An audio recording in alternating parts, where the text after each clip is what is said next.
Hi, hello, welcome friends. In this video, we are going to discuss about performance measurement and evaluation. What is this performance measurement and evaluation?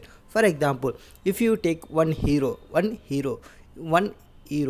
if you are acting for a film, the director or the producer will evaluate his performance and he will pay the amount, he will pay the remuneration based on his performance. He will pay the remuneration. That is, in same like that, we will measure the business performance and evaluations, then we will pay some amounts.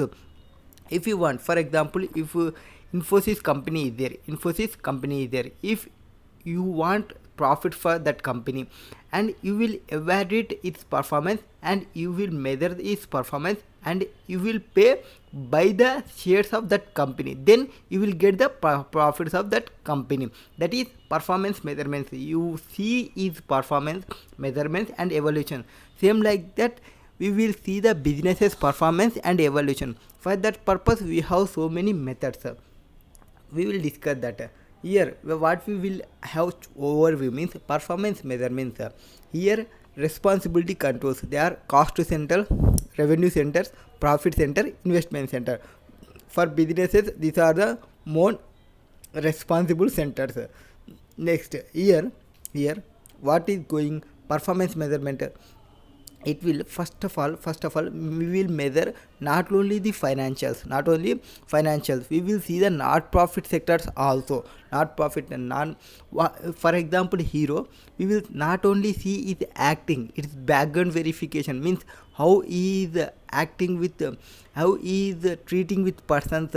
So whenever he is treating with persons good and his income, his remuneration is high, for example Pawan Kalyan, or for example Sudigali Sudhir, these are the two examples persons. They will treat persons, so they will get the remuneration. They are producers will not see the only the acting skills, they will see their market capabilities. That is the performance measurement. Next, divisional performances, and we will see the financials and non-financials and social environmental triple bottoms. So this is how for performing this evaluation we have some methods in our business sense. For financial, if we take financials, then we will go with return on investment, residual income, EVA, economic value added. These three methods. If you go for financial and non-financial, means balance scorecard, performance pyramid, building block model, performance prism. This is linking CSF to KPI and corporate strategies. And social environmental triple bottom line, that is effectiveness, efficiency, economy. That will see the idea. This is related to intro. And we will see the responsibility accounting. Responsibility accounting means here we will collecting, summarizing and reporting of financial information, where individual managers do that accounting the all cost, that is cost, revenue, assets. So based on his accounting, he will account in the profit and loss account. From that accounting, we will call as profitability accounting or activity accounting or profitability accounting. Here responsibility accounting is opt with top management and delegated authority, they will see. And here the idea behind responsibility accounting is each manager's performance should be judged, as well as she manages the how the items under his control. We will get that for this responsibility accounting. Next, performance measurement is directly linked to the organizational structure. Here, so that we will bifurcate the organization. For example, first they provided one example. Test your understanding. First, X and Y are engaged in the manufacturing of bearing balls. Okay, the organization structure of both firms is different for each other. X limited decision making power is centralized with top management only, whereas Y limited power is decentralized. So X is in centralized, Y is in decentralized. Means they are depending who X is. Here Y is not depending. Identify which among the X and Y limited will be benefited most for the implementation of responsibility accounting and segment reporting. The key of effective decision making is decentralized organization, because they have their freedom, because they have their independence. Organization is responsibility accounting, means holding manager responsible for only those things that are under their control. Why will be more benefited from the implementation of responsibility accounting and segment reporting. Next, by the organization structure, we are bifurcated into it is organization structure, entrepreneurial, functional, divisional, and matrix. We are bifurcated. Entrepreneur organization structure and functional organizational structure, divisional organizational structure, matrix organization. Here we will have some persons in their category, and in this one structure they will persons is there, and they will make call for example, if you take the functional, they may be CEO, CFOs, and if you take the divisional organization, they may be our CFO and product managers. That type of persons is there for that bifurcation. And here see functional, CEO, CFO, that is product manager, marketing manager, financial and administration manager, purchasing manager, research and development manager, other functional managers, so and so. Next, divisional organization structure means chief executives, product X, product Y, product Z. This is divisional, based on products or based on their various division operations, based on geographical area or market or product, they will bifurcate that. Next, matrix organization structure. Here there may be a projects for project A, project B, project B, C managers, chief executives and their staffs with their vice president finance. They will allocate that type of functional responsibilities. Here for staff they will allocate the functional responsibilities, and project responsibility will take over the project manager, like that. Next, responsibility centers and its performance. There may be responsibility centers like cost or expense center, revenue centers, profit center, investment centers. We have discussed in starting overview only. As per Daikin Mahar, a responsibility center is specific unit. It is a specific unit for the organization to ascend. For example, if you see in any company, we will see that accounting department, HR department, and some manufacturing department, investment center, that type of center they will maintain for their complete. They will give authorization for that particular, for that center only. For example, cost or expense center. Here cost or expense center means a responsible center, the where the manager has control over the cost. He will have full control over the cost. For example, the paint department in automobile firm, performance report of cost center is focused on budgeted and actual cost, quantity of input resources to appraise the performance. Cost variance are relevant measures. So when you have a automobile industry, if you are a paint department, they will see their cost, what is the performance report of cost. They will focus on budgeted, what is the budgeted cost, and actual cost. For the money, material, money hours, what are the expenditure they are incurring, and if there is any cost variances, they will take the relevant measures. Note here, cost center can use both cost control, that is cost containment, that is standard costing, and budgetary control. Cost containment means standard costing and budgetary costing, where cost reduction means targeting costing kaizen. Cost control means cost reduction means if you have incurring 10 rupees, you will reduce 8 rupees, but whereas cost control means if you are incurring 10 rupees, if price is going more or cost is increasing, purchase price cost will increasing. So if you control here only, we will enter forward exchanges or forward agreements, that type of we will control the cost here itself, that is cost control. Next, revenue centers.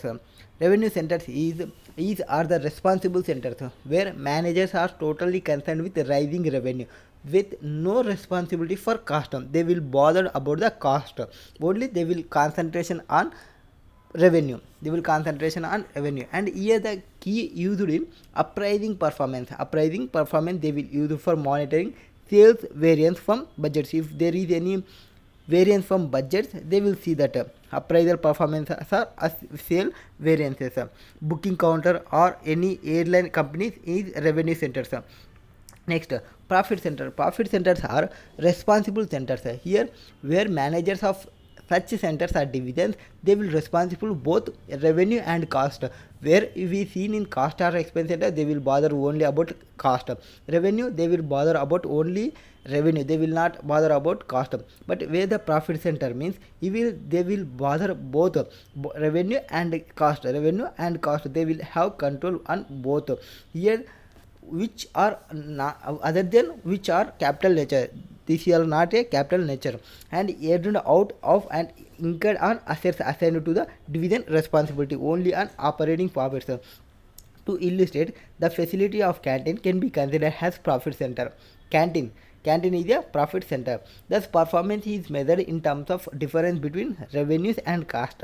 Note, internal transfer price policy has a significant effect on the performance of profit center. Divisional transfer pricing is discussed later in next. Investment center. Investment center, they will see on where to investment, where is best investment centers, and they will responsible not only for revenue and cost. They will generate this cost and revenue and investment decisions and disposal of acquisition of assets, which assets are purchased, which assets are disposed, the type of ideas they will get. And here for the performance of measurement investments, we will measure by appraising the profit, appraising the returns. So investment is base center for ROI, RE and EVA. Why this base center? ROI formula is written by investments. So that written by investment is main important. EVA also I think his formula will be EBIT NOPAT minus capital employed into WACC, where capital employed is a investment only. That is the base for this formula. Investment center can be referred to a strategic business unit, where SBU is known as investment center only. Mine in each division is not SBU. Each division is not SBU.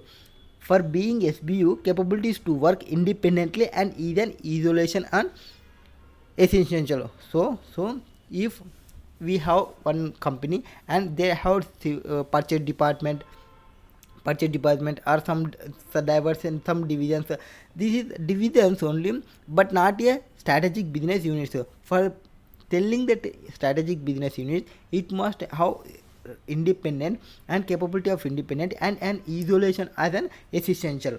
Next, practical insight. SBUs means, for example, they provided ITC Limited is a diversified group dealing in 13 businesses ranging from FMCG. It has comprising 7 businesses like cigarettes, cigars, food, personal care, education, stationery, lifestyle, retailing, safety matches, agarbattis and dhupis, hotels, paper boards and specialty papers, packing, agriculture, business, information technology and ITC brands world. Here ITC has 11 divisions but has only 4 designated SBUs, that are personal care products, education, stationery products, packing and printing, and matches and agarbattis. That is related to that. Next, concept incitement, clarification of responsibility centers. It is not worthy that the formation of separate division shall lead to the delegation of authority, but the degrees of such delegation will not always same. Delegation will not always same. It is further important to note that classification of a responsibility center into cost, revenue, profit and investment, where classification of responsibility center into cost, revenue, profit, investment will be based upon the delegated responsibility. Certain functions based on responsibility center will never change its nature. Based on its responsibility center, it never change nature, but other than means responsibility center may be capable to change its natures.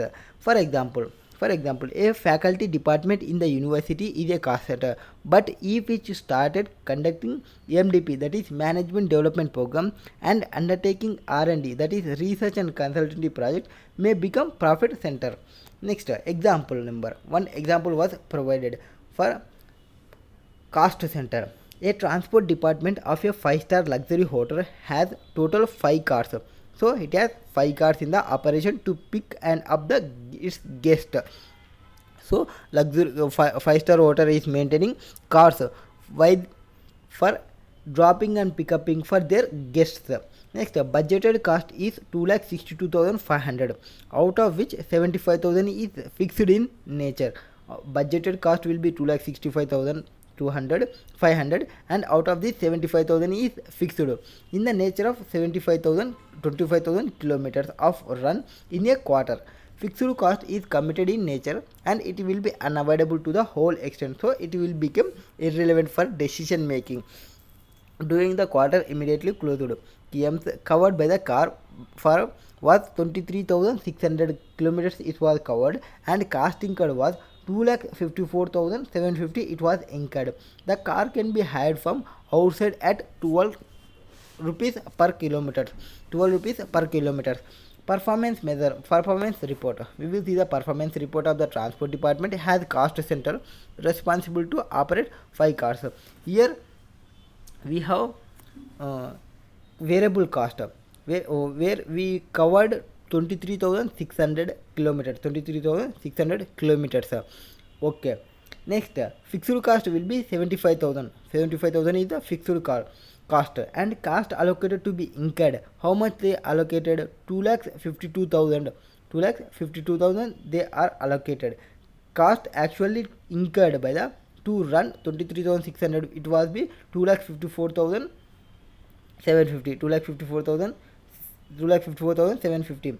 Cost was variance, that is 2,750. Here budgeted variable cost. Budgeted variable cost is 2,62,000. Cost was provided 2,62,500, but it has fixed cost. We will remove that fixed cost. Budgeted variable fixed cost will be 1,87,500. It is for 25,000 kilometers. So 1,87,500 divided by 25,000, it will be 7.5.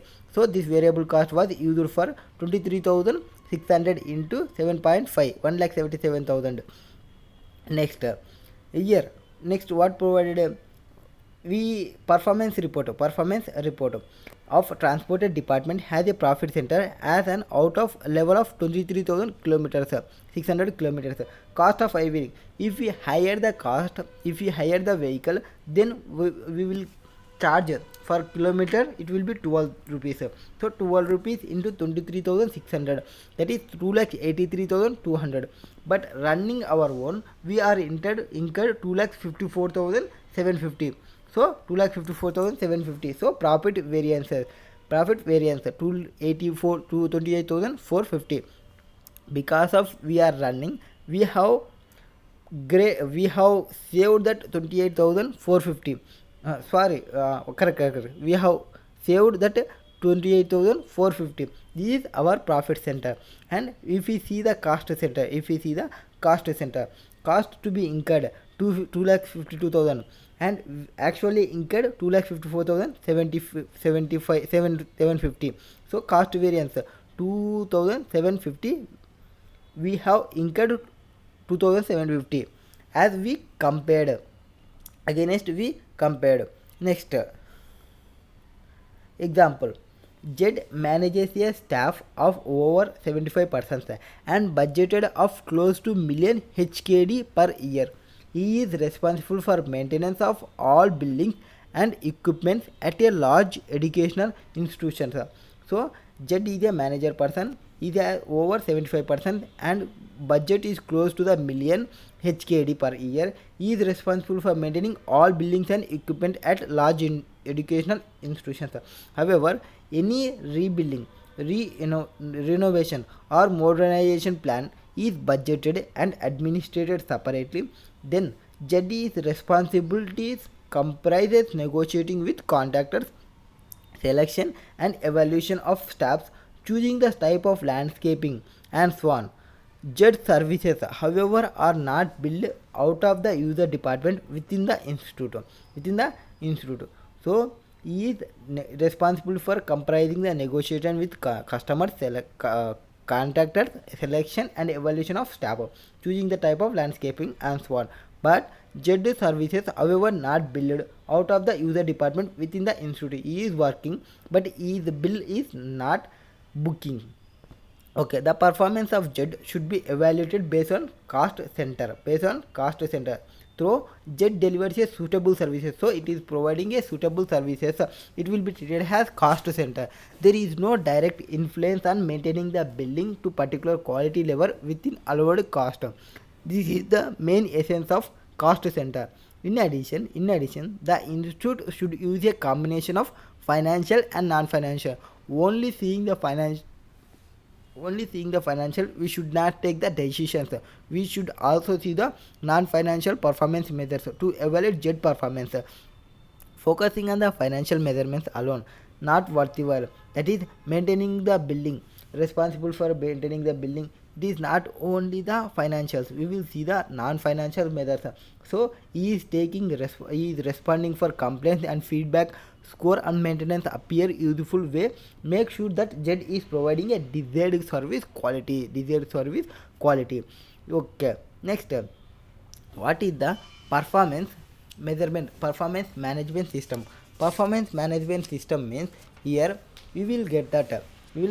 Firstly, determine the organization structure. Later on that, evaluate the degree of delegation of control and also identify the responsibilities center. Next, establish performance measurement, that is both financial and non-financial, and target for each measure. Review the performance with help of KPI dashboard and take corrective actions. These 4 stages will be there for performance management. For what are the 4 stages for performance management to take any organization towards sustainable? If the organization wants to go in a sustainable way, then it must to see the first to determine its own organization structure and ensure that structure is appropriate and best. So see the organization structure, it must to be appropriate and best. Next, after that, it will evaluate a degree of delegation of control and also identify the responsibility centers. Degree of delegation of controls and also identify the responsibility centers. Next, establish the performance measurement, both financials and non-financials, and target for each measures. Next, review the performance with the help of KPI dashboard and take corrective actions if required.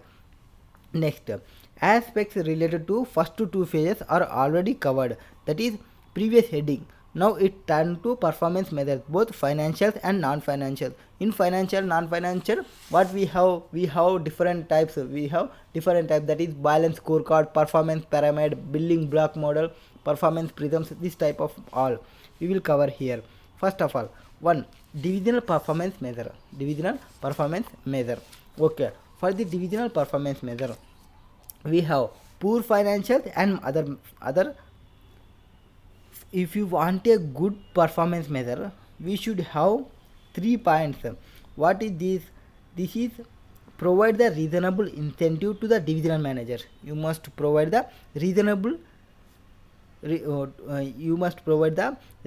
decision manager to make the decision who is working for our organization. You will provide incentive to that person and best interest of overall company.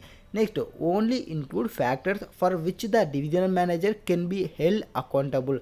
Only include the factors for which the division managers can be held accountable. Next, recognize the long-term objectives as well as short-term objectives. For the good performance measurement, we will see that provide reasonable incentive to the division manager to make decisions which are in the best interest of the overall company. Next, only include factors for which the division managers can be held accountable and recognize the long-term objectives as well as short-term objectives of the organization. Here, performance measure means there may be financial measures and non-financial measures. For financial measures, we will have formulas: return on investment, residual incomes, economic value added. Where non-financials and Financials will include tools are balance scorecard, performance pyramid, building block model, performance prism, triple bottom line. Triple bottom line. These tools may mentioned under the non-financial measure also include financial indicators also. Next, the concept insight, where measure versus indicator. Measure versus indicator. What is measure? What is indicator? Indicator means it will provide the indication before its before its activity has happened, where measure you will take the measure for it not happening the things. That is, despite the fact the word measure and indicator are used interchangeably, it can be used interchangeably, but both are not same. They may use interchangeably, but they are not, both are same. And it's important to consider the difference between indicator and measure before moving ahead. The comparative conclusions need to be drawn from the indicator, as they only indicate as signal or pointer and index, as signal or pointer or index, but don't actually measure. Whereas measure is meant to quantify. The comparative conclusion need to be drawn from the indicator, as they only indicate but don't actually measure, whereas measure is meant to quantify. Next, to illustrate, degree Celsius is a measure of temperature. Degree Celsius is a measure of temperature, which becomes an indicator where it is a hot or cold. Similarly, the percentage rate is the measure which indicate business profitability. Business profitability. Next, in is considering pure financial measures indicate sufficient or not. It is not sufficient. We must consider the non-financials also. Where since financial performance measures such as ROI or EVA are profit oriented and can inspire managers to become short-term oriented, but the strategy needs to be sustainable apart from being just profitable. Hence, in order to overcome the inadvocacy and unjustifiable nature of financial performance indicators, non-financial performance indicators need also be applied. So if you see the only performance, it will be a short term oriented, and this strategy indicates that only you are going to a profitability. It will not go in a long run. In order to overcome the inadvocacy and unjustifiable nature of financial performance indicators, non-financial performance indicators need also be applied. Non-financial performance indicators are sustainable actions based on indicators. For example, employee training will increase the profit and let them feel empowered. Putting efforts in research and development will result in high brand image and high intellectual property. Next, pros and cons of use of performance measure. Here that one person is suggested pros and cons of the use of performance measure. The benefits are develop agreed measure of quality. It will develop agreed measures of activity and define and clarify the objectives of the organization. So first it will develop agreed measure of activity and it will define and clarify the objectives of the organization, and it will help in setting target for the managers. Next, greater understanding of the process. Next, facilitate comparison between divisions. Next, promote accountability to stakeholders. Facilitate comparison between divisions. Greater understanding of the process help in the setting target for managers. Define and clarify the objectives of the organization. Develop agreed measure of activity. These are the benefits for when using performance measures. And it will poorly designed performance management system, it may result in wrong signaling, where wrong signaling may lead to inappropriate actions and decisions. Hence, it is important to identify and overcome the problems associated with the use of performance measures. So, next, financial performance measures. Where financial performance measures means we will have return investments. Return investment. A return investment expresses divisional profit as a percentage of assets employed. As a percentage of assets employed in the division. Assets employed can be defined total division assets or assets controlled by the division managers. So, or net assets. In question, we will see the this type.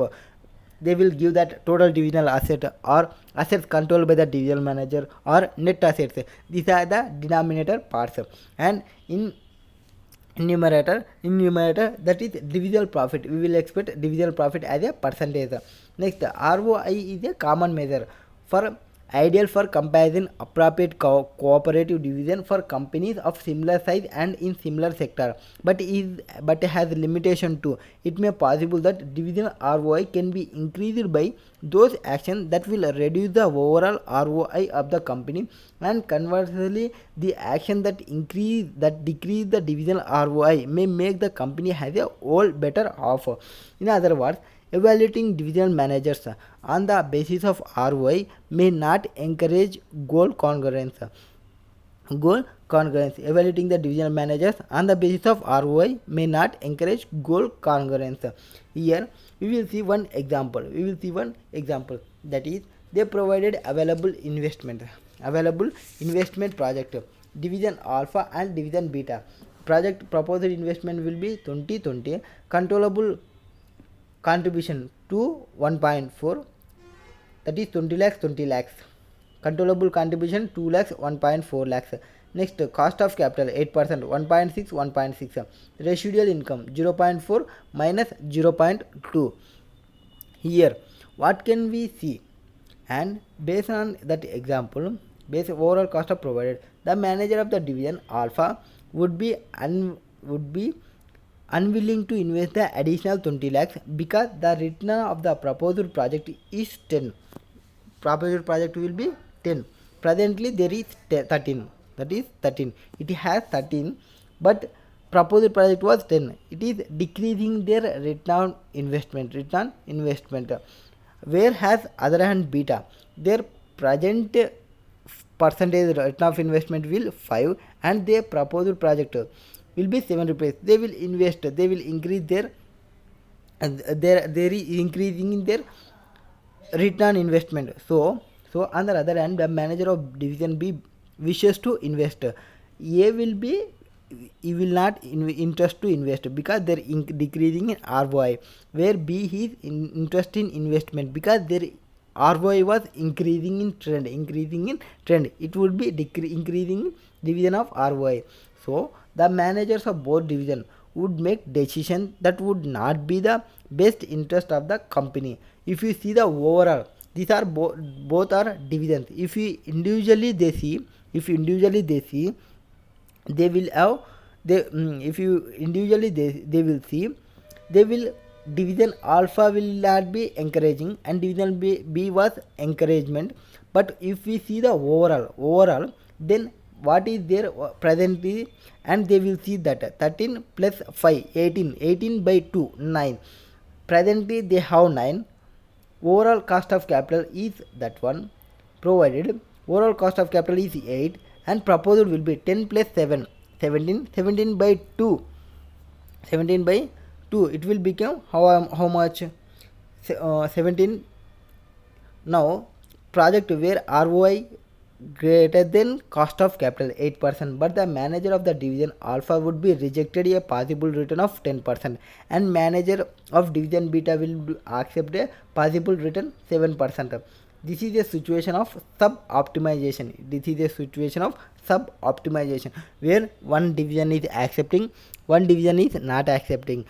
Here the company should accept only the project where ROI is greater than the existing, then only they will accept. This type of situations will be sub-optimization. ROI can therefore lead to lack of goal congruence. So it does not have goal congruence. It will not provide complete information to which they will invest. No doubt ROI is easy to calculate as all the requisite information is readily available. If the readily available information, that is return and investment, if we have, they will calculate. But research shows poor correlation between ROI and shareholders' wealth and can be distorted by the accounting principles. There may be accounting principles. Some items is there, that is depreciation, non-cash items, the type of non-items, that type of investment is there, no, that will also they will consider. So this is not a correct. Where residual income, here residual income will produce that income will residual income is excess of control profitable over predetermined organization wide minimum hurdle rate on the investment controllable by the division manager. So higher the residual income means better the performance. If you have higher residual income, then better performance. For evaluating economic performance of the division, residual income can be defined as divisional profit contribution less a cost of capital charge on the total investment in the asset employed by the division. If the residual income is used to measure the managerial performance of investment centers, there is a greater profitability that managers will be encouraged when acting in their own best interest. Here they will provide same another example, that is proposed investment will be 2020. They have 20 lakhs cash, controllable contribution 2 lakhs, 1.4 lakhs, cost of capital 1.6, residual income was 0.4 minus 0.2. Here the divisional manager residual income of division X will be increased. X will be division X, that is division alpha will increase in trend, and whereas the division beta will be decrease, that is it will have less, it will have negative sense. Where if the both managers accept the project, then the manager of division alpha would invest, whereas manager of division B would not. This action are the best interest of the company as a whole. Being the absolute measure, the residual income is not capable to be used as a tool for making the comparison between divisional performance of different size. So it is a limitation. It will not provide for where there is a different size. It is observed that large division is more likely to earn a large residual income than small division. Next, to overcome deficiency target or budgeted levels, residual income should be passed each division that is consistent with asset size and market condition of the division. So here they provided that example was differentiate ROI and RI. In this case, the ROI division managers are competing and comparing the return proposed investment with existing rate of return of respective divisions. So in ROI, where they are seeing existing rate of return of respective divisions, whereas in case of RI, minimum rate of returns, they will see the cost of capital is used to compute the residual income. ROI is a relative measure, whereas RI is absolute. RI will produce absolute because they are using the minimum rate of return. Next, in case of ROI, the decision was taken based upon a comparison between two earning rates, that is existing and proposed, between two earning rates, whereas in case of RI contribution is compared with cost. Hence, it may possible ROI and RI may give contradictory results. So they will providing contradictory results, ROI and RI. We will go for EVA. Their EVA, we will find out the better performance. Next, there for the EVA we will not consider the accounting, that is non-cash items and depreciation. For as per accounting, we will not calculate that based on that. We will take the economic depreciation and add back some tax bases that we will see in every year. Next example, for the following data pertain to two divisions, W1 and W2 of large shipping company. Profit 1 lakh 120 lakhs and W2 120 lakhs. Investment 960 lakhs and investment 156, where cost of capital at 10%. Cost of capital was provided 10%. This example shows that RI is subject to a size effect, but ROI is not. ROI is not. The larger size of W1 division, that is W1 division, which is more than 6 times that of W2 division, overcomes its lower profitability as measured by ROI. Thus, RI is not a good way to compare divisions that differ greatly in size. ROI is not possible because of different sizes. Here, they will working 2. That is ROI formula will be return divided by investment, that is profit divided by investment. Profit was provided 120 lakhs divided by 960, and the W2 31 lakhs 20,000 divided by 156 lakhs. So W2 division has a higher ROI. And next, in case of in case of RI, 24 lakhs they are provided. That is 120. We will take on cost of capital on investments. So investment into cost of capital, it will be minus through what is the profit minus cost of capital into investment. That is, we will get 24 lakhs in case of W1, W2 15 lakhs 60,000, where W1 division has a higher RI. This is clear seen that W2, which outperforms the W1 in measure of ROI, has the disadvantage of size effect, which is shortcoming the RI. There is if we see based on ROI, division 2, W2 division has higher ROI, but actually W1 is the higher return. These disadvantages will shortcoming the RI. Next, they provided one example, illustration number 1. LNG Limited has 3 divisions. Its desired rate of return will be is 14%. So how much they want? 14% they required. They want 14%. Okay. Next, division LNG, and they provided operating assets and they provided operating income. So we will calculate ROI based on operating income divided by operating assets. Next, LNG Limited has 8 lakhs of additional cash to investment in one of its division.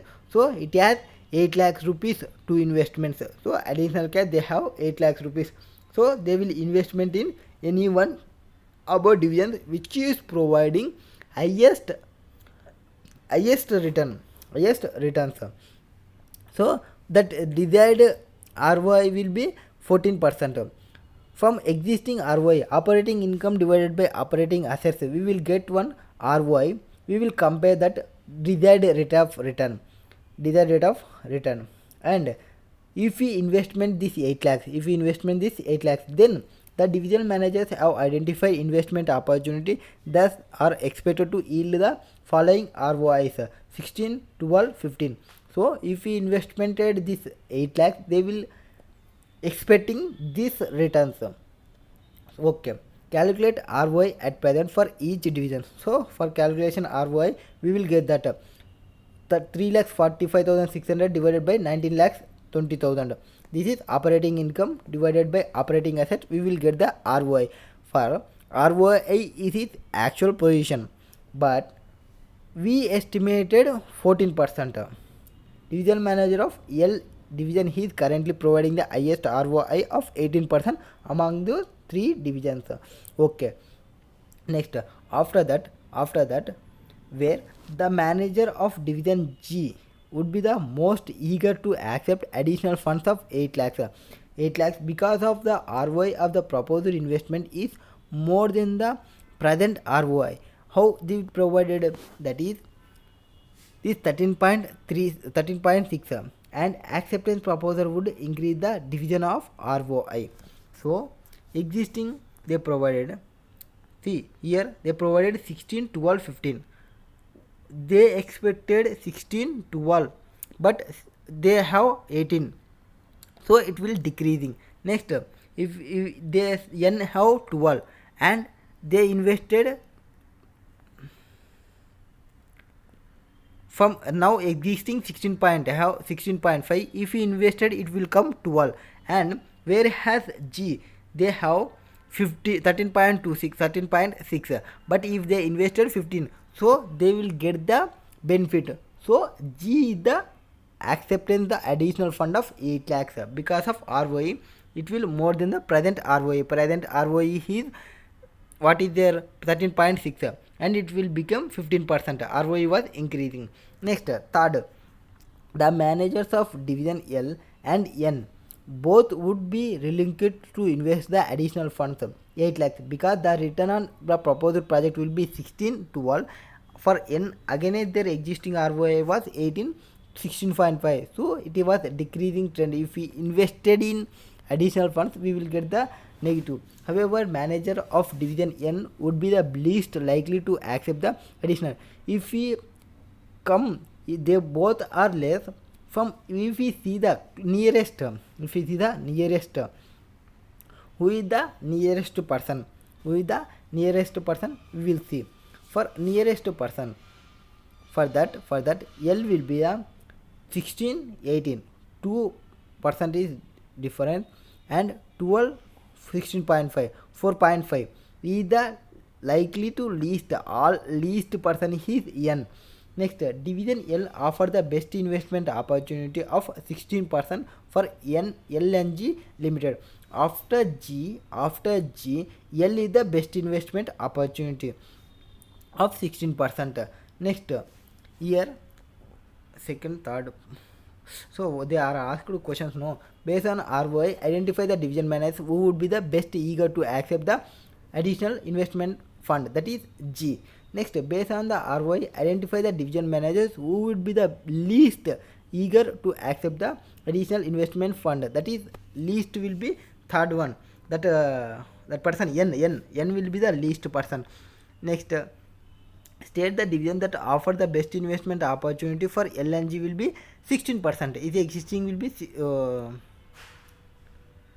16 in best investment opportunity is 16, is the return investment 16, return investment will be 16.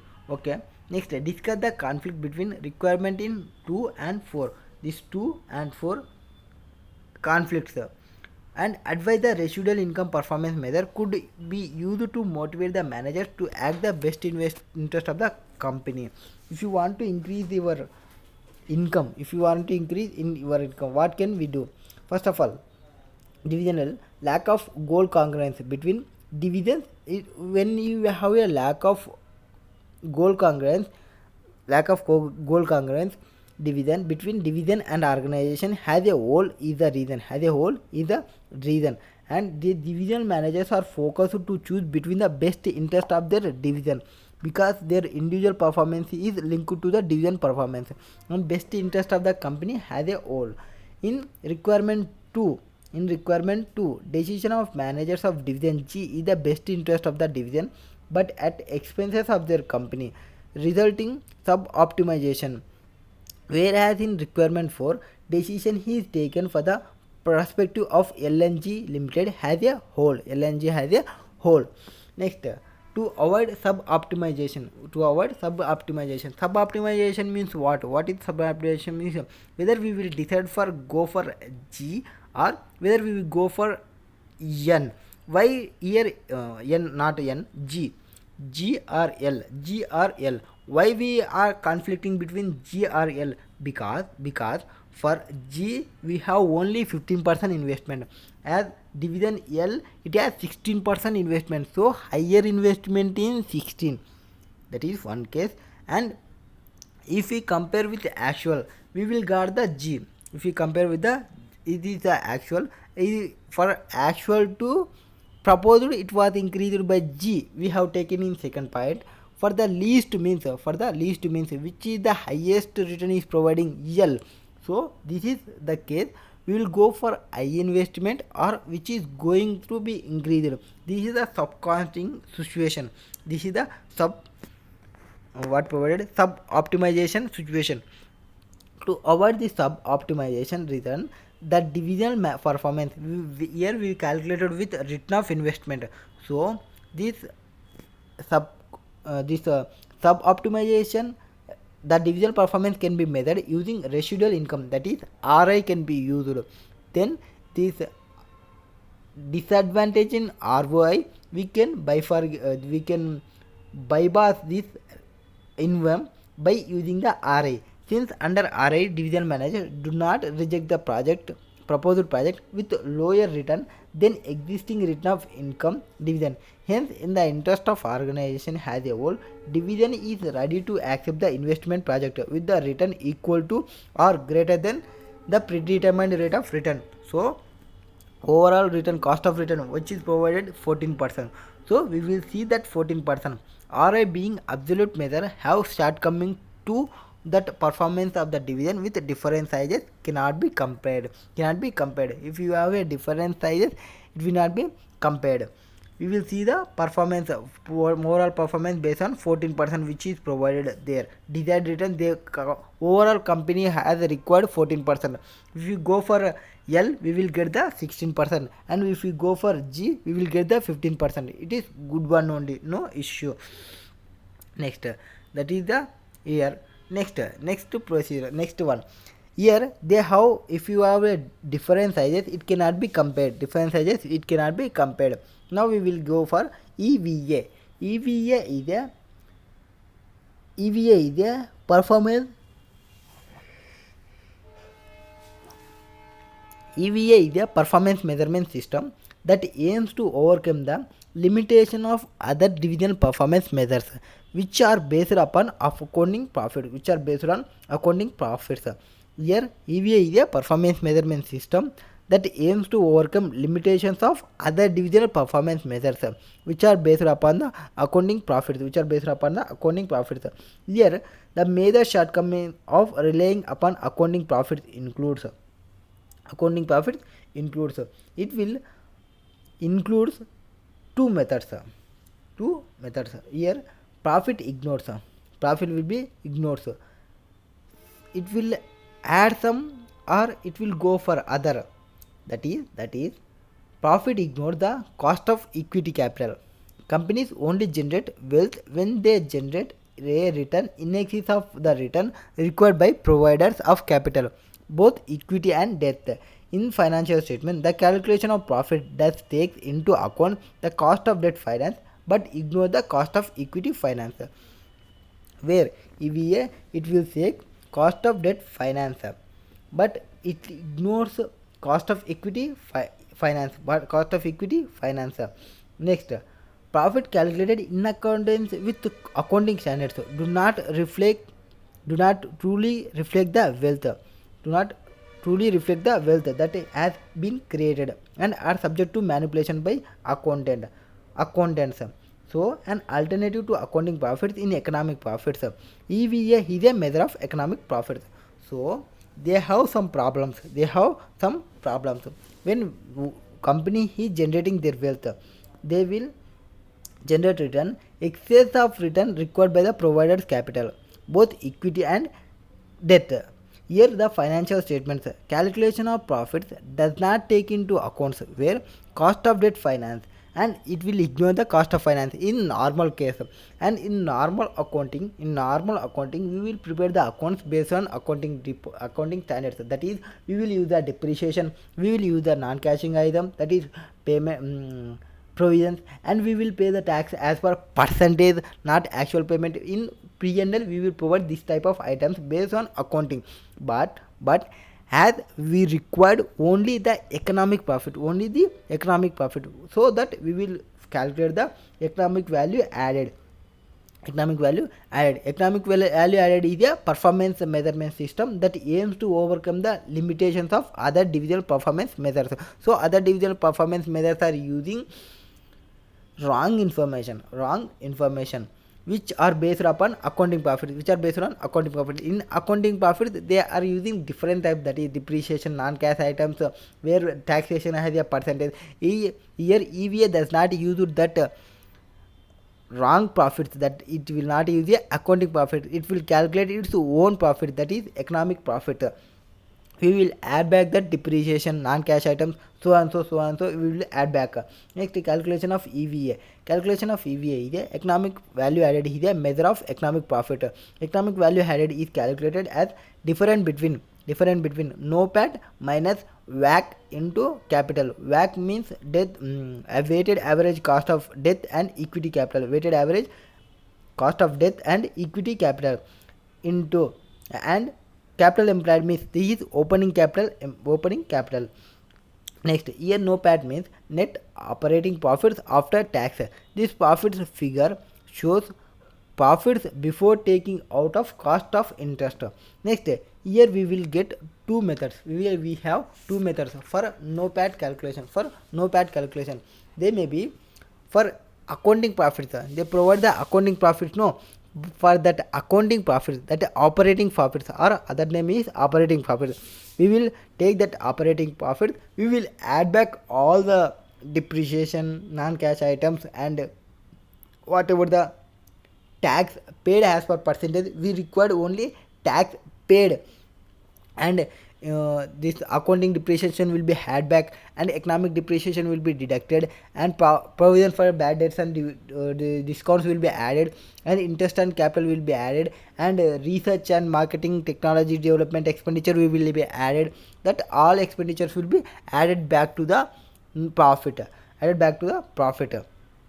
Next, here another method will be start with profit after tax, that is PAT, profit after tax, and added the net cost of capital, net cost interest, that is net cost of interest. This is the interest charged multiplied by 1 minus tax rate, corporate tax rate. Yeah, for example, they provided the example. Okay, what is the example? Net operating profit before interest and taxes, that is 7,500. Depreciation expenses 2,500. Next, change in net working capital 1,250. Next, capital expenditure 1,000. Invested capital 12,500. WACC provided 8%. Total tax rate was 30%. In accounting method, we will take directly 30% on profit before tax. But as per economic value, we required what amount tax paid. We will consider only that amount. Next, EVA can be calculated as NOPAT minus the capital charged on the invested capital. In this case, NOPAT is equal to net operating profits before interest and taxes, that is 7,500 minus taxes 2,250, that is 7,500 into 30%, which is equal to 5,250, So they provided net operating profits before interest and taxes, that is 7,500, where taxes will be, if you take the 7,500 into 30%, it will become 5,250.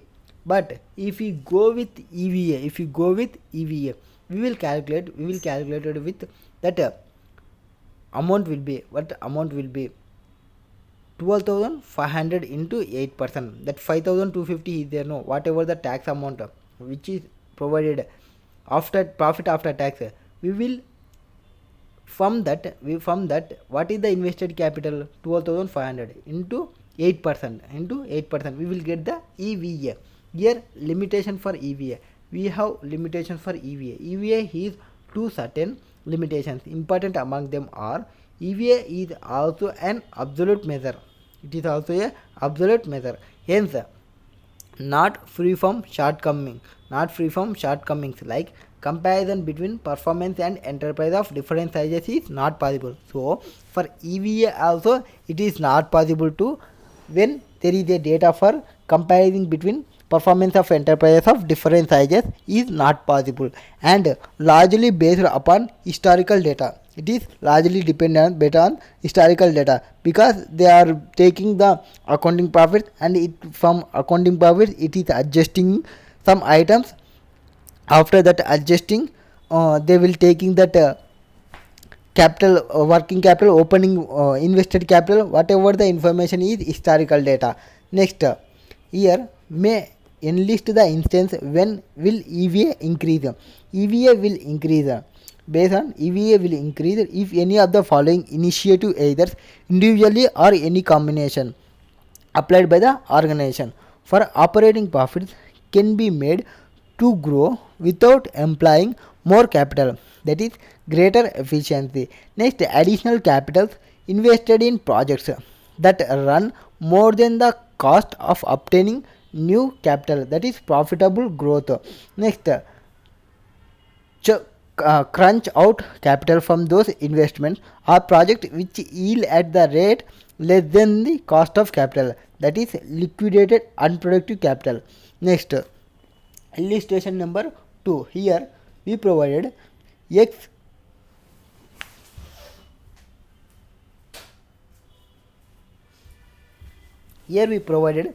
Limited, that is share capital 981.46, reserves and surplus 1313.62, long term debt 144.44, trade payables 20.38, and additional information they provided: profit before interest and tax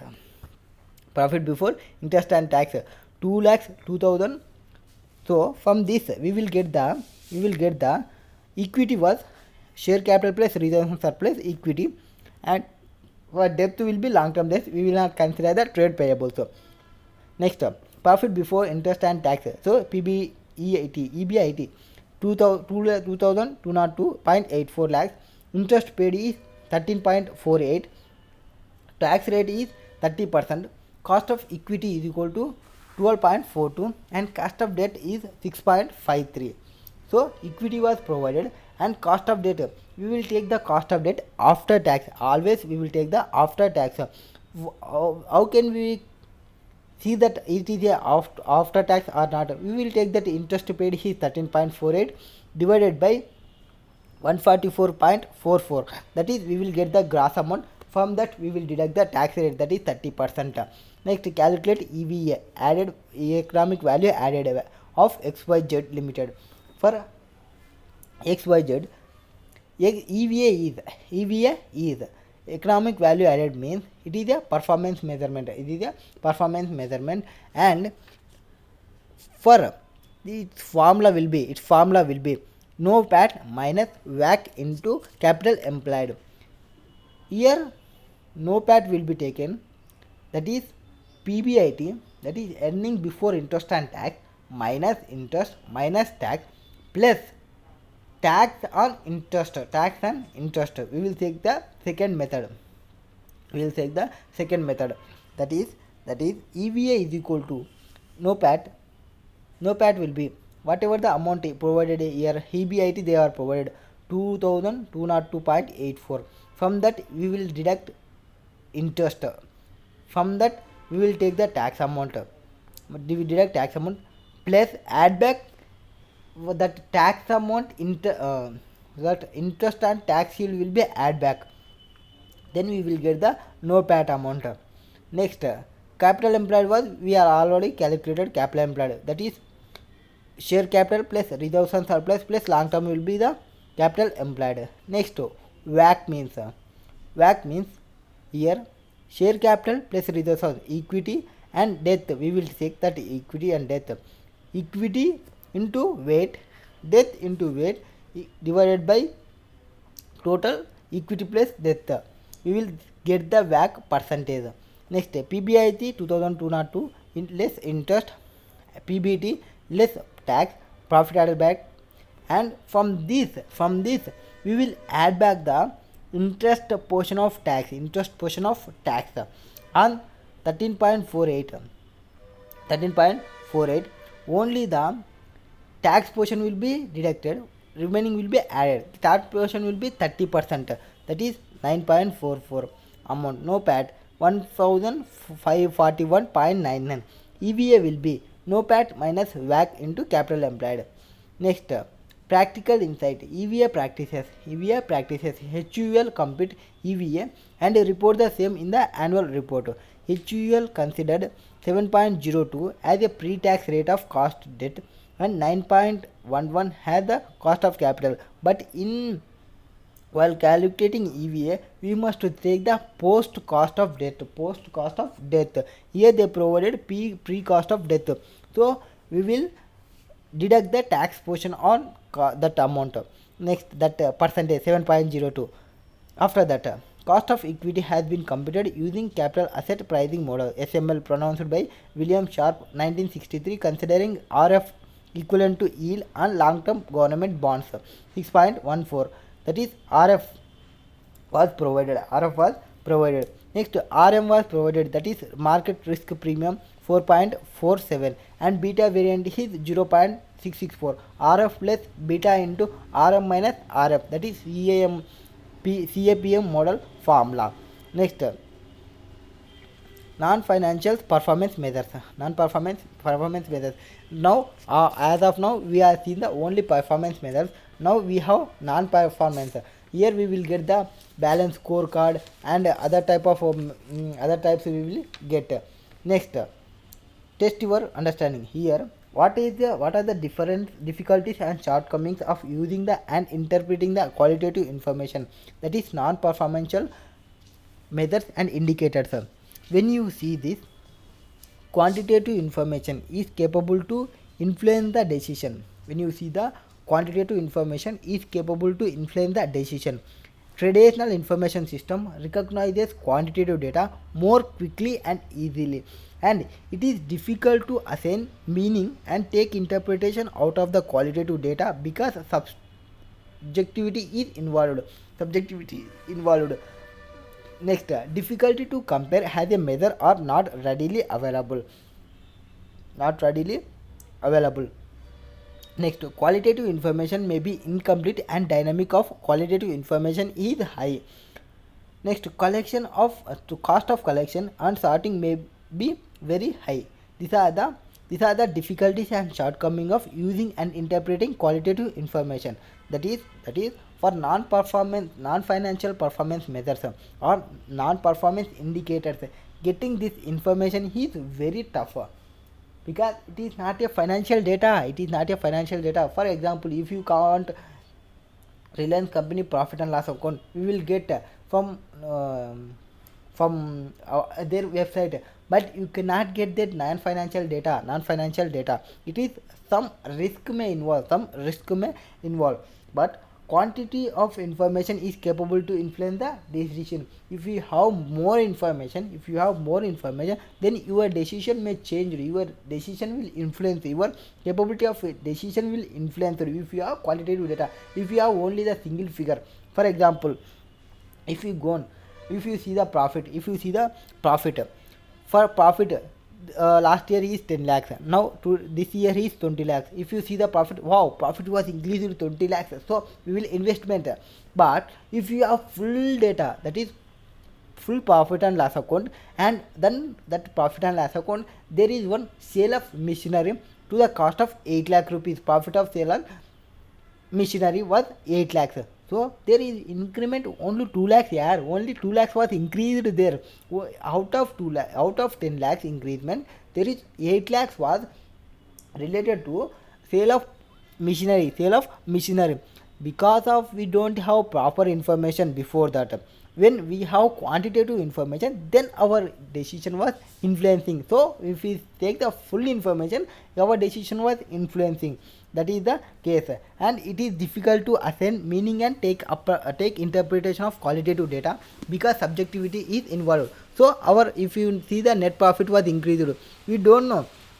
We cannot take the assignment meaning and interpretation qualitative data because subjectivity may involve. That is sale of machinery, we don't know. That is a subjective matter. Next, difficult to compare as a measure, not readily available. Next, qualitative information may be incomplete and dynamic the qualitative information is high. This is the case. Next, they provided one case scenario. Light Automobile Limited, LAL, is one of the leading automobile assembly part of manufacture of the country. In order to manage the performance of LAL, The CMD is in last board meeting shown his willingness to apply non-financial performance indicator NFPI in addition to financial performance indicators. Okay, CEO conducts meeting thereafter with functional heads. So they are conducting the meeting with functional heads. Some of the functional heads are concerned with the scope of NFPI as part of performance management system. During the meeting, chief HR lead of company raises his concern over the utility of NFPI to monitor and control the human resources. Next, chief operating officer also raises concern on the manner how NFPI can ensure quality in the product and services. Chief public relation officer also concerned how NFPI will improve the brand quality. Next, here required what we required. Office of CEO hired you as management consultant for designing and effective implementation of performance management system, which also consider NFPI. CEO asked you to briefly explain scope of non-financial data. So we will see the non-financial.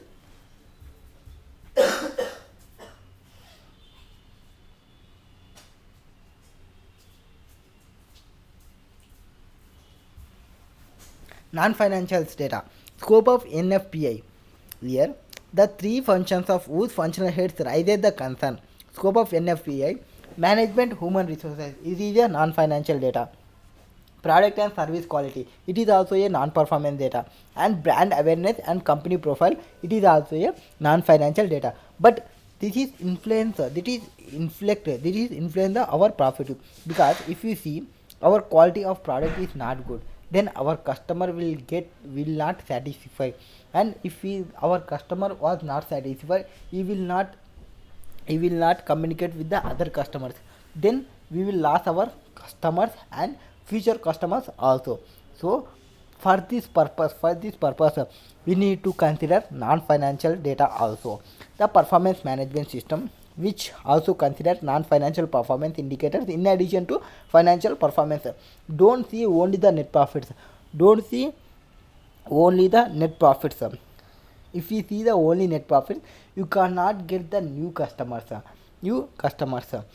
Next, capable to ensure sustainable performance in all functional areas. Hence, its scope in organization wide. In regard to three functional areas specifically mentioned in the case of scope shall be scope of NFPI, that is management human resource, product and service quality, brand awareness and company profile.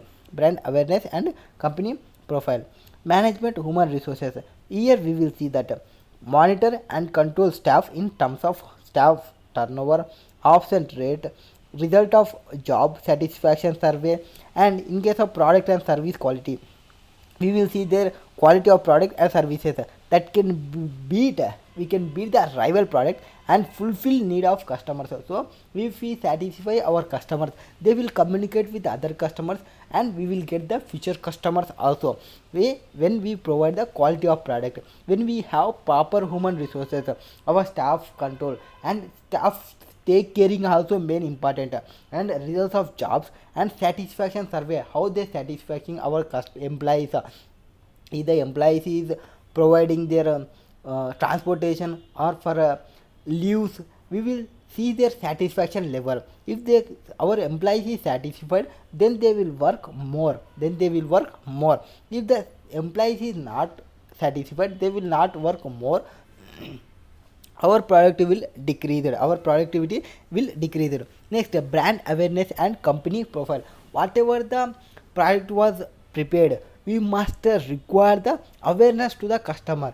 If we have more product with a quality product, but customer they don't know the product, so if you don't know the product, how can they purchase? So we need brand awareness and company profile in terms of value of brand with high loyalty, pre-issued quality, and R&D images. Brand awareness, we must provide the brand awareness. Next, here human resources. It is the people who actually create the organization through process, Hence, human resources are significant elements of any organization. So, these are the person who actually create the organization through process. And here the human resources is significantly element in any organization. If the performance well, if the performance is well, then entire organization automatically performs well. Next, hence measures such as staff turnover, absenteeism, job satisfaction, and offer letter acceptance shall be part of. Next, quality of products and services. Here we will what make any business distinct from others. So if we have one business and other persons have more business, so we will provide some difference for that business, from that business. If we have same qualities, if we have same providing, we will not get more attractiveness. We must show the distinction from others. Next, are service capable to create for customers. Quality is important. Here quality is important, determination of value. Hence the following performance measures can be part of performance metrics, that is how much value of the product is creating currently. So how much product price will be protected, and where to product offer is comparison with competitor, how much we are putting the cost and how much the competitor is there, and is the product capable to generate further superior performance and scope of innovation. So it is special performance is there. We must to make any improvement in our product or innovate some other product, we will see that performance. So these three items is main measures, that is one, how much value the product is creating for currently for our side, and where do product offer in comparison with the competitor, how much competitor is providing that product. Next, each product is capable generate further superior performance, is that require any super performance or innovation is required, we will do that. Next, brand quality, non-financial performance measures consider the brand quality. Here where non-financial performance measures consider the brand equity. Value of brand has one of the significant performance measure. Brand value is largely based upon factors like customer awareness and loyalty, which includes consumer behavior, also perceived quality, stakeholder expectations, and organization ability to meet them, and factors like patents and trademark. Next, here we provide balanced scorecard. What is meant by balanced scorecard? Balanced scorecard is a set of financials and non-financials measure relating to company critical success factors. They have critical success factor. It will set the financials and non-financials measures, and it can be approach which provide information to management to assist in strategic policy formulation and achievements. So what it provide, it will provide the information to the management, and it will assist to the strategic formulation, how it will formulate that and how it will achieve. It will provide that, and it emphasizes need to provide users who set information and where the address relevant for all areas of performance in the object and unbiased management. It is like a one tool for management. How it will help the companies in overall performance and operational process and development better plans. It is known as balanced scorecard. Let me see that.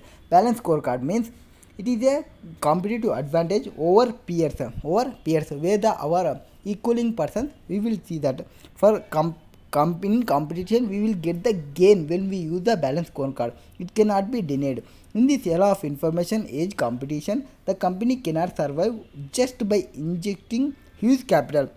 If you have a huge capital, you will not survive. In new technology for physical assets only, or by excellent management of financial assets and liabilities. In this information age, both manufacturing and service organization needs new capability for competitive success. If you want success with competitively, we will want more. Merely investing and managing physical tangible assets is not enough, but an organization must be able to mobilize and exploit its intangibles or invisible assets, which in turn becomes a decisive factor. Next, here what is the intangible assets enables an organization maintain and further development in customer relationships to retain royalty of existing customers and to serve new market customer segment effectively and efficiently. Next, introduce products and services as per the desire of targeted customers and market segment, and produce customized high quality products and services economically with a short gestation period. Next, mobilize employee skills and motivation for better and consistent deliberation in process capabilities, quality and response time. Next, deploy information technology, databases and effective management information system. Here the balance scorecard. It will see the financials. It will see four dimensions: financial, customer, internal, innovation. Here financial will be financial and remaining three were non-financial, that is customer, internal, innovation. These three are non-financials. In sometimes they may ask for question where what is the non-financial data in balance scorecard. Explain briefly. That is customer, internal, innovation. Next, here financial prospective means what is financial perspective? Financial perspective means how do we look to the shareholders? It is the financial perspective way. So firstly, it was perspectives was four perspective: financial perspective, customer perspective, internal business perspective, learning and growth perspective. Where first one is financial perspective. Is how do we look to the shareholders? How do we look to the shareholders? In this step, managers of division or unit link its business objective to corporate strategies. So their division linked with the business strategies to the corporate strategy of the company has a whole. They will see in the whole. Financial performance measure indicate whether the company strategy implementation and execution contributing to its revenue and earnings. They will see the performance measure indicating whether the company is strategy implementing and executing contribution is to revenue or earnings. And to identify key performance measures in this prospective managers during strategic planning, they will ask how do we look to the shareholders? Next, corporate strategy and strategy initiatives are examined from financial perspective to see feasibility, how the feasible of these initiatives of being met. So how much they have feasibility, they will see that. And financial objectives chosen at the one set of the balance scorecard implementation should serve for two purposes. So for financial objectives we have two purposes. Firstly, to provide definite performance that was expected at the time of strategy selection. So it provides the definite performance at the time of strategy selection. So when we want to select one strategy, we need financial background also. So it provides the definite performance. So we have some money and we can invest plan A or plan B, plan C. They will tell that like that. Next, to provide a focus for the objectives and appropriate measures in each of the other three perspectives. What are the other three perspectives? That is customer perspective, internal business perspective, learning and growth perspectives. Next one is customer perspective. Here in first financial perspective we bother about shareholders, that is how do we look to the shareholders. Now customer perspective, how do customer view us? So we look to shareholders is financial perspective. So now customer perspective, how do customer view us? How the customer is seeing for our business. In this we will see in a customer way, customer side. we'll think about the in customer side, how the customer is coming and how they sitting, how they buying, what is their opinion in their mind of our company. Next, here company identifies customers and market segments in which they compete and also means by which they provide value of these customers and markets, and managers. First, companies identify their customers and market segments, compete and also means they provide value to these customers and markets. This is company will do identify the customers and market management. Next, managers will do. Managers identify the lead indicators which make particular business units or product different from owner. So where there is a company has division, their managers will see this product. Next, here lead indicator may vary from customer to customer or market segments. Some types of customers will go with religious. Some customers may see in a different perspective, that is financial perspective. Some customers will see with a premium, that they will identify the bifurcating these customers. And in marketing segments, some want for on time delivery, some want for home delivery. That type of what is the easier. For example, customer values on time delivery, then on time delivery become the lead indicator. Examples of lead indicator may include any number of customer consideration includes on time delivery, on site service, after sales support, defects per order, cost of the product, free shipment, etc. These are the consideration for customers indicators, lead indicators. Next, by delivering quality as per the customer demand and need, business units can improve outcome measures such as customer satisfaction. Then customer will retain acquisition and royalty. Next, internal business perspective. Here what we see, at what must we excel, and we must what must we will go, how we will go. That is, in this stage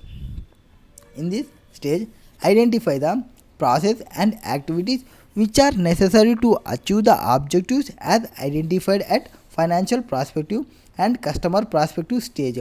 These objectives may be achieved by reassessing the value chain and making necessary changes to the existing operating activities. So here the objectives are achieved by reassessing the value chain.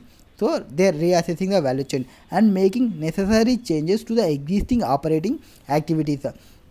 If maintaining the net earnings in the financial objective of a company and after sales services can increase customer retention. So it is not only selling the products, it is required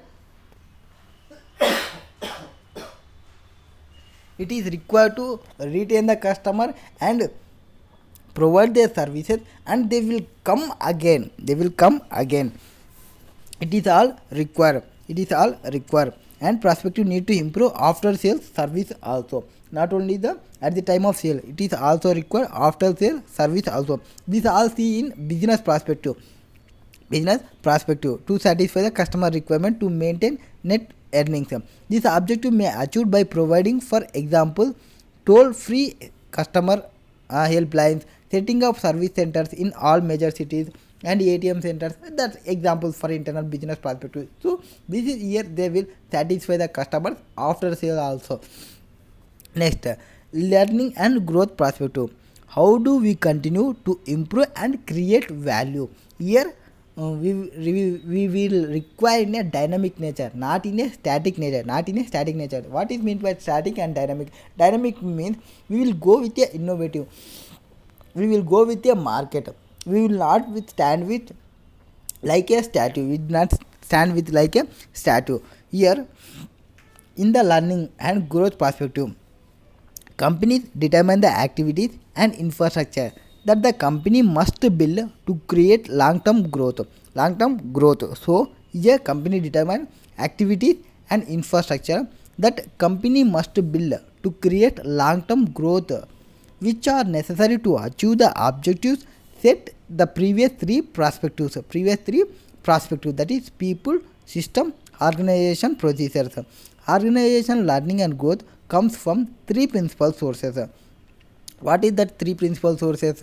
One is people, that is employee capabilities they will see, and systems, that is information system capabilities they will see, and organization procedures. What are the organization procedures? How much motivating, how empowering and alignment is there. Next, since the balance scorecard is intended to improve long-term performance, managers may invest in resources needed in short term, but this should not affect the business unit performance. Intended to improve, balance scorecard will use intended to improve long-term performance, but managers invest resources needed in short term, but it will not affect the business unit performance. Next, here ultimately results of balance scorecard approach can be improved long run financial performance, since the scorecard gives equal importance to the relevant non-financial measures also, and it should discourage the short terms that lead to cut in spending on new product development, human resource development, etc. Next, which ultimately determinant for the future product prospect of the company. Next, here they provided that responsibilities to devise and implement a balance scorecard. That the responsibility to devise and implement a balance scorecard should be that of managers working with businesses. Managers will be working with businesses, so they will not see only the financials, they will also see the non-financials, so they will work for business. Next, since every company is different, it shall need to work out for itself the various financial and non-financial measures which need to be focused upon for its own development. Next, since the balance scorecard is recommended as a management tool used both for internal and external reporting purposes. So balance scorecard is recommended as a management tool. It is a management tool. It can use both for internal and external reporting purposes, and it is again the manager's responsibility to decide as to what information need to be disclosed and how many problems of confidentiality can be best to overcome. It is the manager's responsibility. Next, why balance scorecard failed to provide for the desired result? Why means we have four points. That is, one is managers mistakenly think that since they already use non-financial measures, they already have balance scorecard. It is the main reason. So managers need to think day by day, or we will go with a go in a learning and growth perspective. We will not stop. If we started one, we will not stop. We will continually go. We will give the consistency way. But when they started, they will think that we are started. Only they are in thinking. They are not implementing. That type. Managers mistakenly think that since they already use non-financial measures, they already have balance scorecard. Next, senior executives misguidedly delegate the responsibility of the scorecard implementation to middle level managers. So they are providing these responsibilities to ineligible persons. Next, company try to copy measures and strategies used by the best companies rather than developing their own measures suited for environment under which they function. So the person who is staying here, and he will see the which is the best company in state or in country, and from what are they implemented, he is trying to implement, but their environment is different. Here this person environment is different. So as per our environment, we need to create our own strategies and measures. Next, there are the times when balance scorecards are thought to be meant for reporting purposes only. So some persons will treat it is for only for reporting purposes. Sometimes like strategies, they will write their more strategies than their reports, but they will not implement their strategies in their businesses.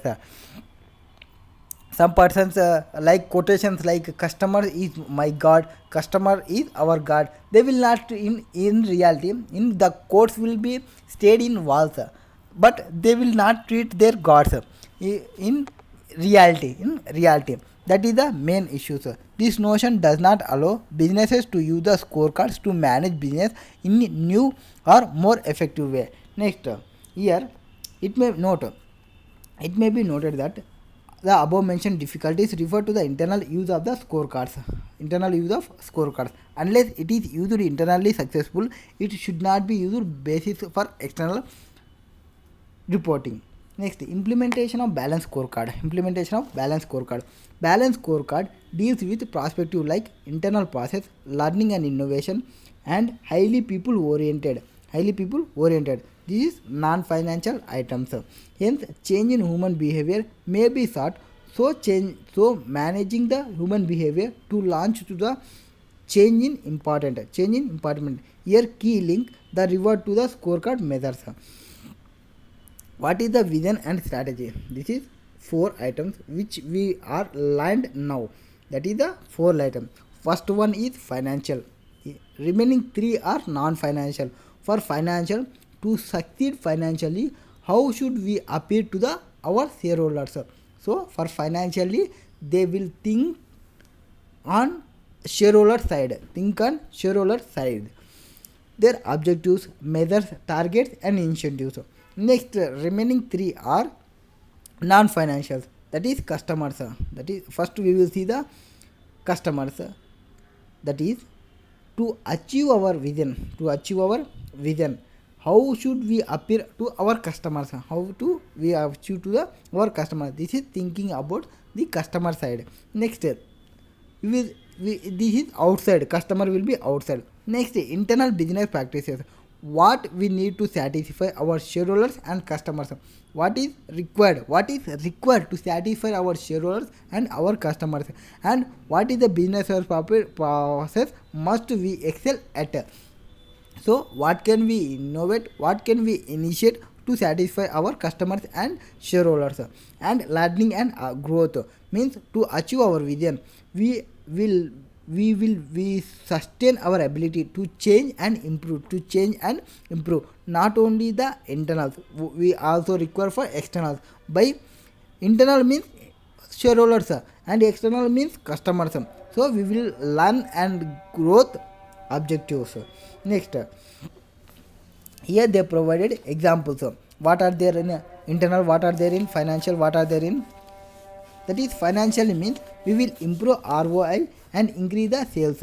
Then percentage of ROI will increase, percentage of sales will increase. That is financial perspective way.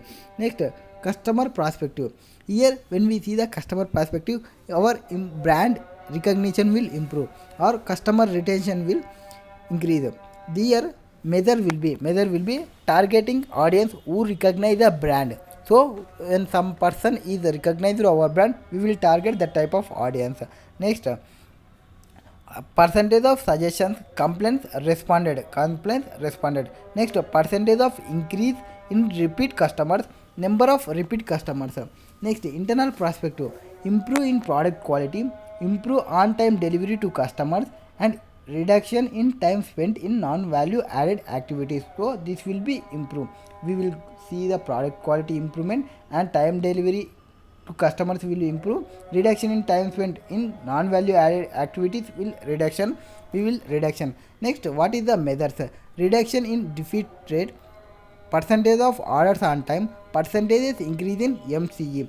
Next, learning and innovation. Expansion of eco-friendly product line and introduction of limited edition line items. Here number of eco-friendly products developed, number of limited editions will introduced. Next, illustration number 3.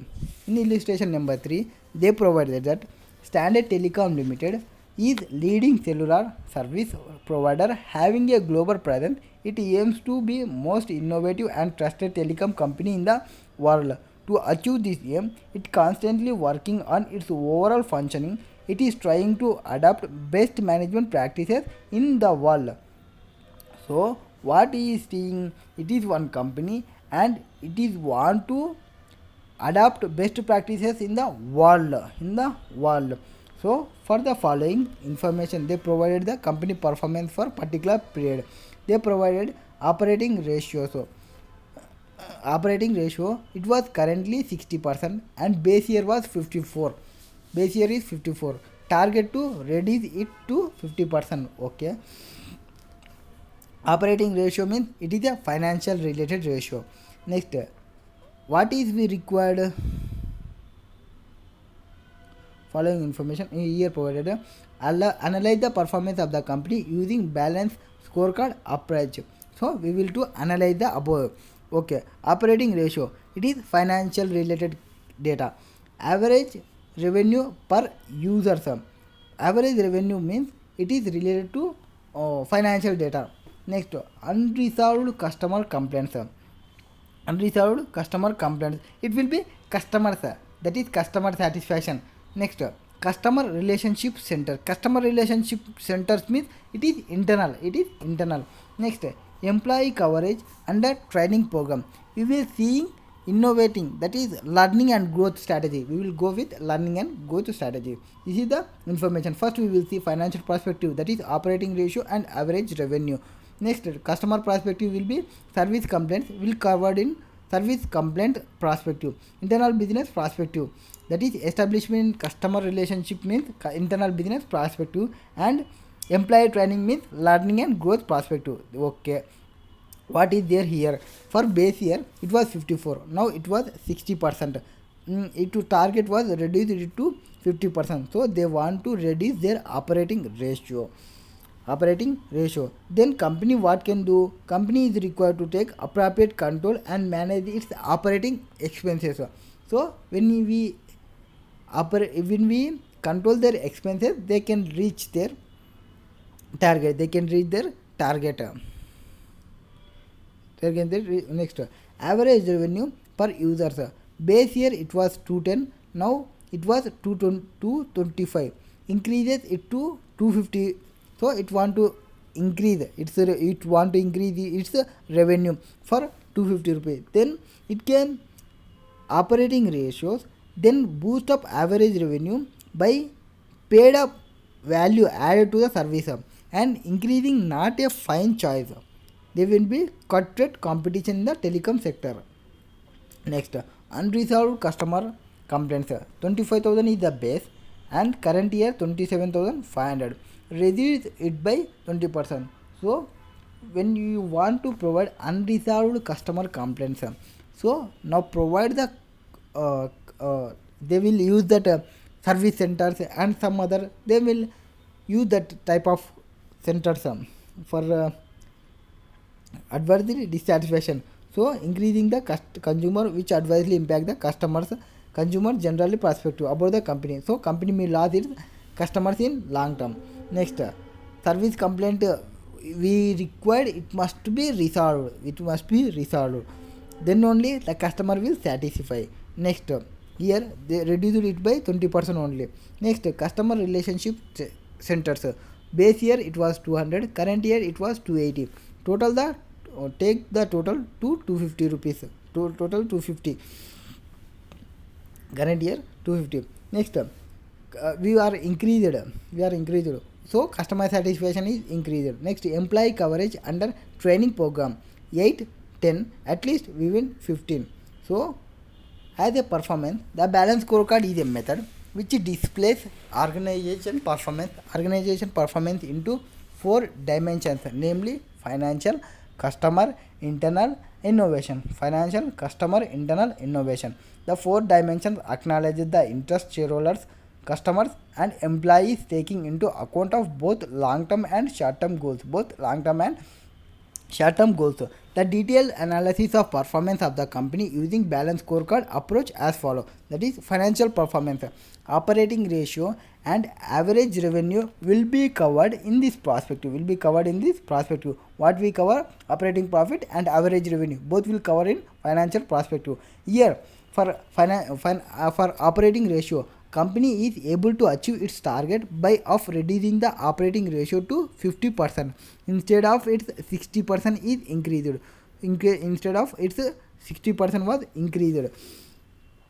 The company is required to take appropriate steps to control the and manage its operating expenses.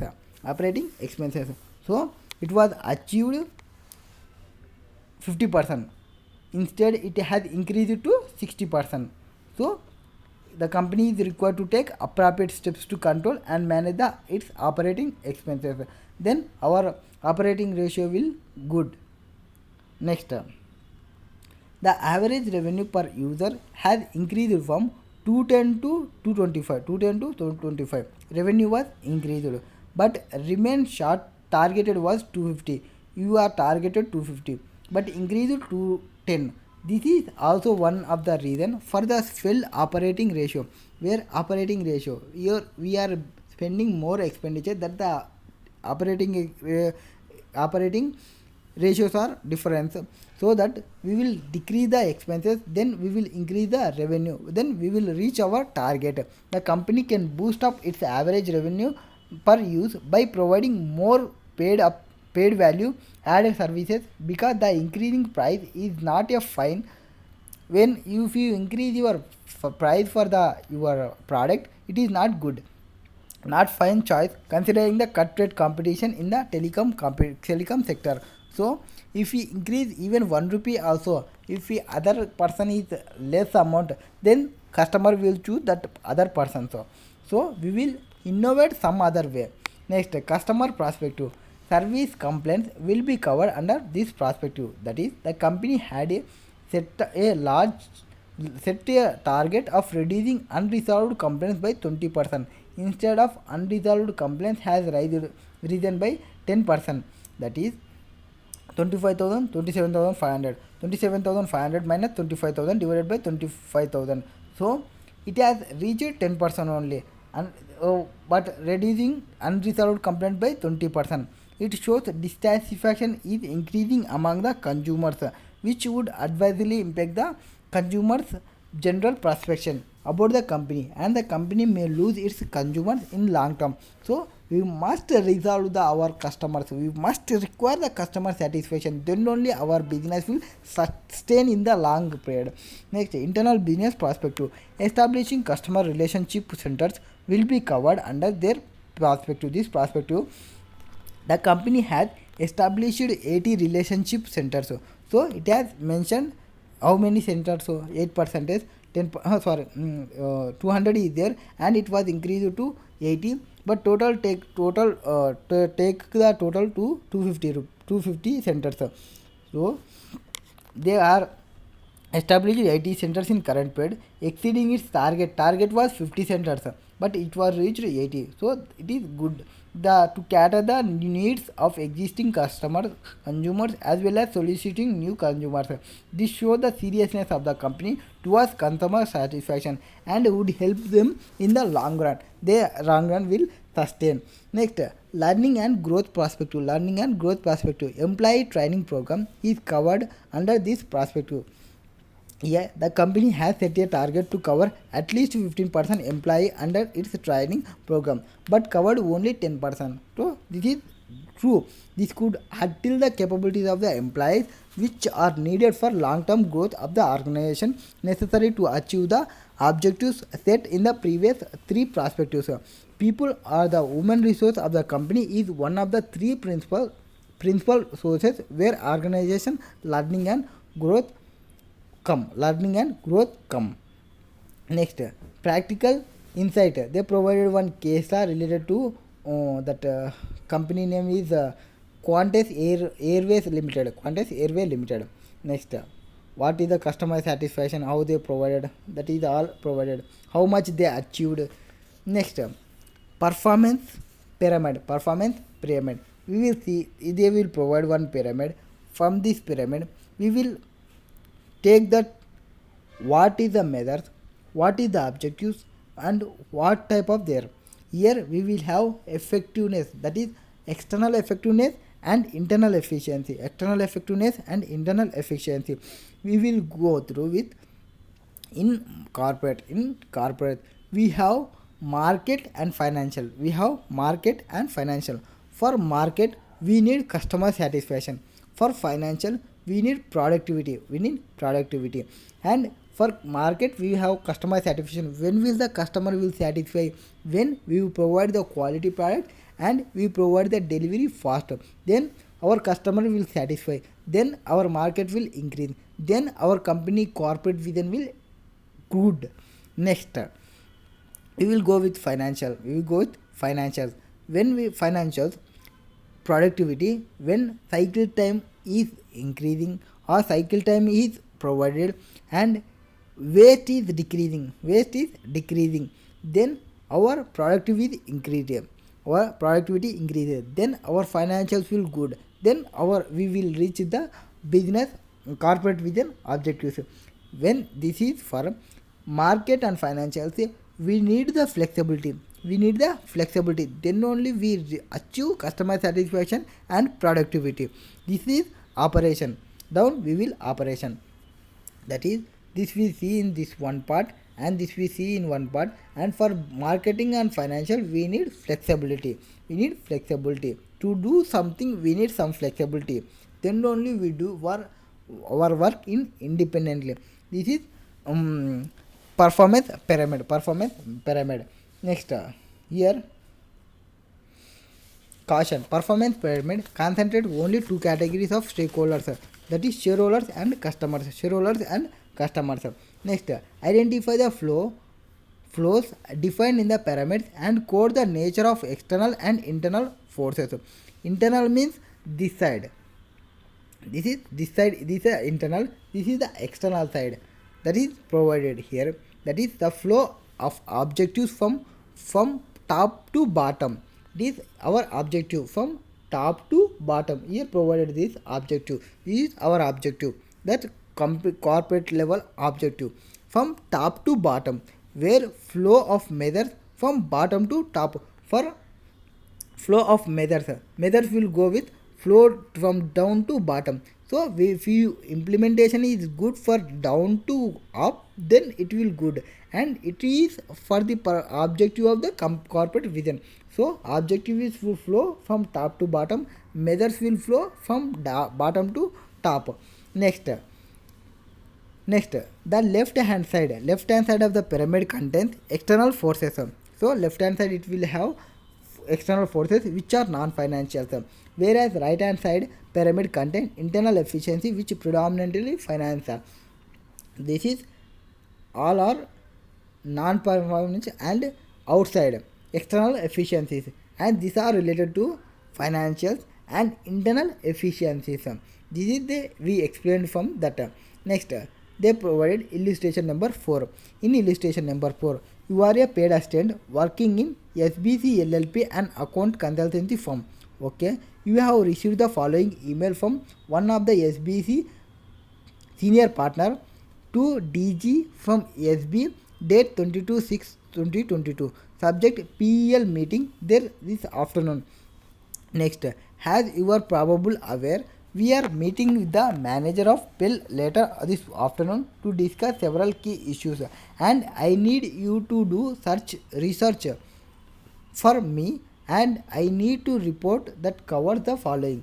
So one person is telling to me, means to you who is there. You are the assistant. They are telling for their assistant. What is they required? They require one report. That analysis of new proposal for the period 2020 to 22 based on external effectiveness and internal efficiency. To help you with this, I have attached a copy of your forecast. So your boss is telling they are provided the proper information, and from that you need non-financial and financial data, external and internal financial data they will analyze. Next, provide thanks. Attachments was provided. Now you require to provide the information. Provided information was total market size 20, 21, 22. They provided market size 110, 115, 120. Okay, it was in increasing trend, no issue. PEL sales, it is financials only, 18, 21, 23, increasing trend. PEL total cost,